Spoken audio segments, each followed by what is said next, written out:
Oi, gente, tudo bem? Tudo tranquilo? Tudo certo? Vamos lá para mais uma aula do nosso curso de Processo Civil aqui no YouTube, curso totalmente gratuito. Já te peço aqui a ajuda para compartilhar com os amigos, curtir o vídeo se gostou, se não gostou, apresenta aqui, traz para mim o teu comentário, tá? Diz por que não gostou. Se gostou, também comenta, faz pergunta. Esse é o momento, esse é o espaço para isso. Peço para se inscrever no canal e sempre que possível compartilha isso com os amigos, tá? Então, mais uma aula do nosso curso de Processo Civil. Se você não acompanhou as anteriores, acompanhe, dê seu feedback, é muito importante para mim, beleza? Então, na aula passada a gente falou um pouquinho sobre jurisdição e agora nós vamos falar então sobre o direito de ação, sobre a ação, mas claro, olhando ela mais para a perspectiva do código e alguns aspectos doutrinários importantes, tá? Então, quando a gente fala em direito de ação, eu preciso olhar necessariamente aqui para o artigo 17,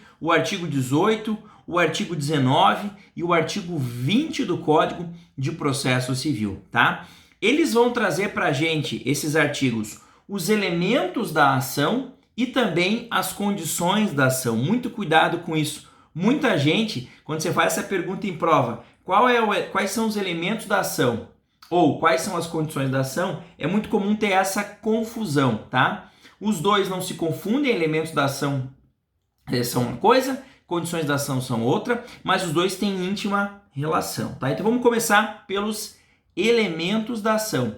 Elementos da ação são as partes, a causa de pedir, não é causa de pedido, tá? Como alguns falam, a causa de pedir e o pedido, tá? Então as partes, autor e réu, aquele que faz a provocação do Estado para ter uma pretensão sua satisfeita, em face de quem é feita, né? O réu. A causa de pedir são os motivos que levaram a parte a fazer essa provocação, a ir ao Poder Judiciário.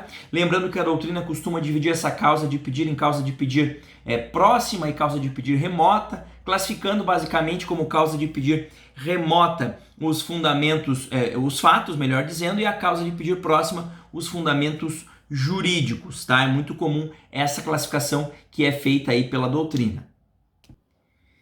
E o pedido, justamente aquilo que você quer, aquilo que você espera que o Estado faça para você. Então você quer que o Estado condene ele a te pagar alguma coisa, você quer que o Estado declare que aquele contrato é nulo, você quer que o Estado declare que o documento é falso ou verdadeiro, você quer que o divórcio, né, que haja uma desconstituição, por exemplo, de uma relação de patrimônio. Isso é o pedido. E por que eu disse que as condições da ação têm a ver com com os elementos da ação? Porque quando eu falo em condições da ação, eu estou olhando sim para esses elementos da ação. E esses elementos da ação eles têm que cumprir certos requisitos para que aí sim eu tenha preenchido as condições da ação.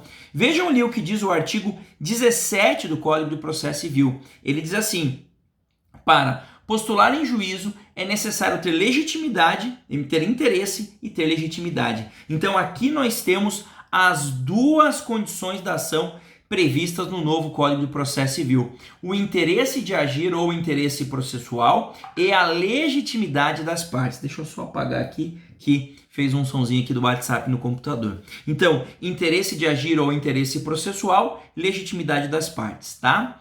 Vamos começar pelo interesse, tá? Primeira coisa, é muito comum quando eu pergunto isso para aluno que está iniciando o estudo do curso de Direito, é natural ele dar essa resposta, e eu quero que ele dê mesmo a resposta que eu vou dar agora. Quando ele está terminando de dar essa resposta é mau sinal. Mas eu pergunto às vezes assim, o que é o interesse processual? E muitos dizem assim, é a vontade, é o interesse, é a vontade de ingressar com uma ação judicial. E aí eu sempre brinco, mas alguém que vai ao judiciário não tem vontade de ir? Alguém que vai ao judiciário vai sem querer? Alguém um dia está fazendo uma pesquisa na internet qualquer, no Google, quando vê, se dá conta que está no site do tribunal, ajuiza uma demanda e fala, meu Deus, eu ajuizei uma demanda sem ter vontade? Claro que não. Vontade, né, de entrar com a ação judicial, todo mundo que entra tem, né? Seja ele porque tinha essa vontade ou porque algum advogado convenceu ele a fazer isso, mas é um ato voluntário dele, claro, se você tiver alguma fraude, né, que alguém entra no seu nome, mas em regra é voluntário isso. Então, o interesse de agir não pode ser isso, porque se fosse isso, todo mundo que entra com uma ação teria, e não é. O interesse de agir ou interesse processual está ligado basicamente, a doutrina clássica sempre falou, no chamado binômio necessidade-utilidade. Alguns incluem um terceiro elemento que é a adequação, mas vamos ficar com os dois aqui. Necessidade-utilidade. Você tem que fazer-se a seguinte pergunta: é necessária a provocação judicial para resolver o meu problema? Segunda pergunta: é útil? Se a resposta for positiva para as duas perguntas, quer dizer que você tem o interesse de agir. Professor, dá um exemplo para a gente entender. Imaginem que João me deva, João seja meu devedor. Só que João me emprestou um dinheiro de mim e combinou que me pagaria no dia 31 de dezembro de 2020. E eu, nessa quarentena, tô olhando o João curtindo a vida, fazendo carne bacana na churrasqueira dele, postando no Instagram, e eu penso assim, porra, que João sacana, ele tá me devendo e tá aí arrotando, né, comendo carne cara. Mas espera aí, eu posso cobrar a dívida dele? Ainda não, ela não venceu. Eu posso agora ingressar com uma demanda judicial contra ele para cobrar a dívida? Pergunto, é necessário fazer isso? Não, não é necessário, a dívida não venceu ainda. É claro que um pedido cautelar poderia ser cabível aqui, poderia, mas não uma cobrança da dívida, porque ela não venceu. Não é necessário fazer esse tipo de cobrança, tá? Outra situação agora, dívida de jogo. O Código Civil expressamente proíbe a cobrança judicial de dívida de jogo. Então ele está me devendo por causa de uma mesa de pôquer e não me paga. É necessário eu ao judiciário? É necessário, até poderia ser, porque ele não está me pagando. Mas é útil? Não, porque o Código Civil expressamente proíbe a cobrança de dívida de jogo. Então, se a tua provocação não for necessária ou não for útil, a partir daquilo que você está me dizendo na tua petição inicial, faltou a condição da ação, interesse de agir ou interesse processual, tá? Por outro lado, eu tenho a tal da legitimidade das partes, que é a segunda condição da ação. E aqui é importante. Eu preciso das duas condições da ação para que eu tenha a condição da ação. Faltou uma delas que seja, eu tenho o chamado fenômeno da carência de ação. E com a carência de ação, eu tenho a extinção do feito sem resolução, sem análise do mérito. Tá? Então, professor, eu tenho interesse. Agora, quando que há legitimidade? Legitimidade tem a ver, você tem que olhar para os dois polos, o polo ativo e o polo passivo. Você tem que ver se há legitimidade ativa e se há legitimidade passiva. Se faltar qualquer delas, há carência de ação. Agora, o que é a legitimidade? Eu tenho que olhar para as partes que estão postas ali na petição inicial e verificar o seguinte, fazer-se a seguinte pergunta. O autor afirma que tem um direito, tá? Esse direito, se o autor estiver falando a verdade, pertence a ele mesmo ou pertence a uma terceira pessoa? Se a resposta for pertence a ele mesmo, ele é legitimado ativo. E o réu, mesma coisa. Ele afirma ter direito frente a esse réu. Se ele estiver falando a verdade, esse réu de fato deve alguma coisa para ele? Esse réu de fato tem algum dever perante ele? Se a resposta for positiva, o réu também é parte legítima e, portanto, eu tenho a condição da ação, legitimidade das partes preenchida. Agora vamos lá. Professor, eu entendi quando tem. Me dá um exemplo de quando não tem? Te dou. Imagine que o meu irmão, tá, tenha batido no carro dele, tá? Aconteceu isso comigo, inclusive, no meu casamento, bateram no carro do meu irmão na chegada da festa de casamento, tá? Felizmente, quem bateu era um amigaço do meu sogro, deu tudo certo, ele pagou o conserto, tá tudo tranquilo. Mas imagine que quem bateu fosse um desconhecido, fosse aquelas pessoas assim que você convidou uma pessoa e ele trouxe outro pro teu casamento sem ser convidado, tá? Aí a pessoa, além de não ser convidada, não me deu presente e ainda bateu no carro do meu irmão. Aí meu irmão me fala, porra, Piá, você não acredita, bateram no meu carro chegando aqui na festa. Eu falei, cara, agora relaxa, agora vamos curtir a festa. Passa uma semana, a lua de mel, volta a lua de mel. Eu falei, aí, cara, conseguiu falar com a pessoa? Cara, o cara não vai pagar, ele tá me enrolando, ele disse que não tem dinheiro, eu senti que ele é um 71. Vamos fazer o seguinte, deixa, foi no teu casamento, foi tudo legal a festa, tá tudo tranquilo, segue a vida. E eu fico pé da vida com aquilo e falo, não é certo. Eu falo, Marquinho, pro meu irmão, pelo amor de Deus, processa esse cara para ganhar a indenização. E o meu irmão é aquela pessoa que paga para não entrar na briga. Então ele fala, não, eu não vou entrar.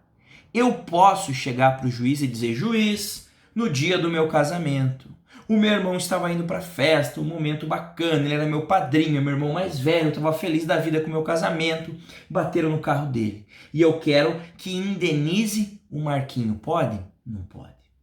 Ou que me indenize porque eu sou da mesma família, eu sou irmão dele. Não. Por quê? Eu estou afirmando para o juiz que o direito à indenização era do meu irmão Marco, o Marquinho. Eu não posso cobrar por ele, porque eu não sou parte legítima. Porque o direito em questão, que era o direito à indenização, pertence a ele. E é ele que tem que exercer esse direito se quiser. Se não quiser, eu não posso fazê-lo.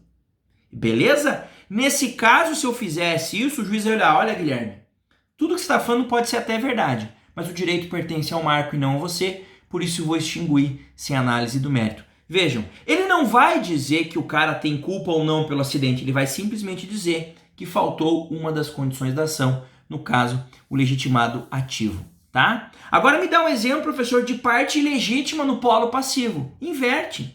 Imagine que alguém bate no meu carro e eu vou processar essa pessoa. Só que eu descubro que o irmão dela é que tem dinheiro, ela não tem nada. Eu posso ingressar com ação contra o irmão? Não. Porque eu vou dizer, juiz, quem me causou o dano foi João. João bateu no meu carro, mas João não tem dinheiro, então eu vou cobrar do Antônio, que é irmão. Não pode, tá? Nesse caso, claramente a ilegitimidade passiva, o juiz irá extinguir o feito sem análise do mérito, tá? Agora, vejam o que diz o artigo 18 do Código, ele vai dizer exatamente o que eu te contei agora. Olha lá. Ninguém, tá? Vou até molhar o bico aqui para prosseguir. Poderá pleitear direito alheio em nome próprio. É isso. Eu queria pleitear o direito de crédito de indenização do meu irmão no meu nome. Não posso. Salvo quando autorizado pelo ordenamento jurídico. Opa! Então, o ordenamento jurídico pode, em algumas situações expressamente previstas, ou na lei, ou às vezes até criadas pela jurisprudência, autorizar que alguém busque no seu nome a proteção do direito de outra pessoa. Existe isso, professor? Existe. Vou te dar um exemplo. Imagine que determinados funcionários trabalhem lá numa fábrica, tá? E trabalhem num turno que vai até às 10h30 da noite. Vamos imaginar que o horário de trabalho deles é das 2h30 às 10h30 da noite. Vamos imaginar. Estou não entendo nada de direito de trabalho, mas eu sei que após as 10 da noite tem o adicional noturno, tá? Vamos imaginar que a empresa não pague essa meia hora. Todo dia tem meia hora de adicional noturno. Ela não paga, opte por não pagar. Os empregados se olham e falam, pô, tá errado, os caras não estão pagando. Aí alguém fala, mas você vai reclamar? O valor não é muito alto. Se a gente reclamar, eu posso ser mandado embora, então eu vou ficar quieto. Só que aquilo começa a incomodar, porque é um mês assim, 2 meses assim, 3 meses assim, 1 ano assim, 1 ano e meio assim, 2 anos assim, vai. Aí um deles vai lá e comunica o sindicato e diz, ó, sindicato, a empresa não paga adicional noturno. E a empresa diz, fiquem tranquilos, eu vou entrar com uma ação judicial no meu nome para buscar a proteção do direito de vocês. Por quê? Porque a Constituição atribui essa legitimidade aos sindicatos. Nesse caso, em que alguém, em nome próprio, sindicato, em nome dele, a ação é do sindicato, busca a proteção do direito dos trabalhadores, o sindicato está agindo como substituto processual. Aquilo que a gente chama de legitimidade extraordinária. Quando eu entro com a ação no meu nome para postular o meu direito, eu sou legitimado ordinário. Quando alguém entra com a ação no seu nome, no nome dele mesmo, postulando o direito de outra pessoa, eu falo que isso é legitimidade extraordinária. Professor, mas eu não entendi por que o direito é de outra pessoa. Vamos imaginar que o sindicato ganha a demanda. Quem que vai ver o dinheiro no bolso? Vai ser o sindicato ou vai ser os empregados da fábrica? Vai ser os empregados. Vejam, os empregados é que vão ganhar com a ação do sindicato. Dá um outro exemplo? Dou outro exemplo. Aconteceu comigo. Na época em que eu me formei, 2007, eu concluí o curso, colação foi 2008, tá? O exame de ordem, naquela época, era um pouco diferente as regras. Eu precisava estar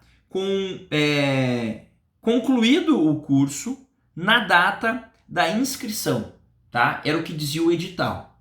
E nós achávamos aquilo um absurdo. Eu não lembro qual foi o argumento que a gente usou, mas a gente dizia, não, eu preciso estar com a conclusão do curso na data da prova. A prova era em janeiro. Até lá eu vou ter concluído. Só que a inscrição encerrava no dia 16 de março, tá? 16 de dezembro, desculpem. E o nosso ano encerrava no dia 20. Então a gente não ia ter condição de fazer apresentando uma declaração, tá? O que a gente fez? Vamos impetrar um mandado de segurança para conseguir lá o direito de fazer o exame de ordem. Na época, o Centro Acadêmico Hugo Simas, lá da Federal, falou, não, eu faço um mandado de segurança coletivo. Vejam, o Centro Acadêmico entrou com ação em nome dele, dizendo o seguinte, eu, Centro Acadêmico, estou aqui pedindo que os alunos de Direito da UFPR, que formam-se esse ano, possam fazer o exame de ordem. Vejam, ele entrou com a ação em nome dele, mas os beneficiários foram nós, os alunos de Direito. Ou seja, Centro Acadêmico, uma associação que tem legitimidade para representar os interesses daqueles estudantes de Direito, no caso, eu estava nesse bolo, postulou em nome próprio o direito desses estudantes. Mais um exemplo de legitimidade extraordinária. Então, professor, entra você para pedir algo para o seu irmão. Não, porque a lei não me autoriza isso. Eu só posso ter legitimidade extraordinária, como bem o artigo 18 disse, quando você tiver autorização, previsão no ordenamento jurídico. Beleza? Tranquilo? E para a gente finalizar esse tema das condições da ação, eu já falei que faltou condição da ação, eu tenho carência de ação e com a carência de ação eu tenho extinção do feito sem resolução do mérito, certo? Certo. Agora o que eu preciso falar com vocês é o seguinte, vou trazer uma situação concreta aqui para vocês. Imagine que eu diga o seguinte, João dirigia seu carro, furou o sinal vermelho e bateu no meu carro, conforme croqui, conforme boletim de ocorrência, pá. Tá, beleza. Entro com essa ação. O juiz manda citar o João. O João diz por A mais B que ele não dirigia esse carro, que o carro não estava na cidade e consegue comprovar que naquela data e horário o carro passou numa praça de pedágio a 500 quilômetros dali, tá? E na produção de provas, eles descobrem ainda que o carro que se envolveu no acidente, que furou e foi embora, era um outro carro de outra pessoa que ele tinha mudado a placa com fita isolante. Tá? Vamos imaginar que era período de rodízio que está tendo lá em São Paulo, ele mudou a placa para fugir do rodízio. Tá? Lá no final o juiz descobre, olha, o João de fato não tem culpa de nada. Pergunta, o João nesse caso é parte ilegítima e o feito deve ser extinto sem resolução do mérito? Resposta, não. Professor, mas não foi ele que causou o acidente, está provado, eu sei. Nesse caso, o entendimento majoritário, o entendimento que vigora inclusive no STJ, é de que deve haver nessa situação o julgamento de mérito, mas de improcedência. Deve o juiz dizer, o João não é culpado pelo acidente, julgo improcedente o pedido do autor. Ponto. Com análise do mérito. Mas se ele não era a parte, ele não deveria nem estar no processo. Pois é, mas ele está. Porque no Brasil, a maioria da doutrina e o STJ vão entender que a gente deve aplicar a chamada teoria da asserção para a análise das condições da ação. O que é isso? A teoria da asserção, ela vai dizer o seguinte, o juiz deve analisar as condições da ação com base nos argumentos trazidos pelo autor na petição inicial, com base nas assertivas que o autor fez na petição inicial. Essa é a ideia. Ele disse que o João causou o acidente, certo? Certo. Ele está entrando com a ação contra o João, parte legítima. Agora, se ele dissesse, o João, dono do carro, causou o acidente, mas eu quero cobrar do Antônio, que é o irmão rico. Não, porque aí não tem legitimidade. Então, quando eu digo que o João causou acidente, que o João era o dono do carro, que o João deve ser condenado, está preenchida a condição da ação. Se lá no futuro, se lá na frente, a gente perceber que o João não tem nada a ver com a história, que o autor inventou o nome do João nesse processo, o feito será julgado improcedente, mas com análise do mérito, o que é muito melhor para o João. Porque quando você tem julgamento de mérito, você tem condições de fazer com que isso se torne imutável. Você tem condições de que se forme a coisa julgada material. Beleza? Então, no nosso sistema vigora a teoria da asserção. Teoria pela qual as condições da ação são analisadas com base nas afirmativas feitas pelo autor em sua petição inicial.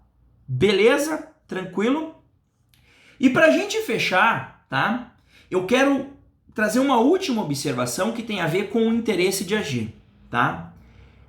A lei deixa claro algo que talvez nem precisasse deixar, mas ela fez questão de deixar, que é o seguinte. Quando eu ingresso com uma ação, é muito comum a gente pensar, você ingressa com uma ação, é porque você quer uma indenização, é porque você quer que o réu faça algo, é porque você quer que o réu te entregue alguma coisa, é porque você quer que o réu pague alguma coisa. Não. A lei vai dizer que é possível a ação meramente declaratória, para declarar se existe ou não uma relação jurídica, tá? Se um documento é verdadeiro ou não, como é aquela relação jurídica. Por exemplo, vamos imaginar que eu fiz um contrato com você que está me assistindo agora, e há uma dúvida sobre uma cláusula contratual. Eu acho que essa cláusula contratual manda eu pagar 10. Você acha que essa cláusula contratual manda eu pagar 15. E eu vou pagando 15. 15, 15, 15. Aí chega uma hora que eu me aborreço e falo, cara, é 10 que eu tenho que pagar, eu não vou pagar 15. Eu posso entrar com uma ação para declarar quanto eu devo pagar. Só. Se o juiz reconhecer que deve pagar 10, se eu quiser, eu poderia ter pedido na ação a devolução do que eu paguei indevidamente. Mas se eu não quiser, eu não preciso. Eu só quero que declare que o certo é pagar o 10, sem problema nenhum. Imagine que uma operadora de telefonia tenha me inscrito no Serasa e tenha dito que eu sou o devedor. Eu posso pedir uma indenização por dano moral? Posso. Mas eu posso simplesmente entrar com uma ação para que se declare que eu não devo nada. Ponto. Só uma declaração. Guilherme não deve nada para a operadora. Mas não quer indenização? Não. Só quero a declaração de que não devo nada. Tá? Eu posso entrar com uma ação, por exemplo, vamos imaginar que uma pessoa me vendeu uma obra de arte, um livro raríssimo, dizendo que é o original da primeira edição do livro tal. Eu compro e começo a desconfiar da autenticidade desse livro. Eu posso entrar com uma ação para declarar se ele é verdadeiro ou não, se é autêntico ou não. E só isso.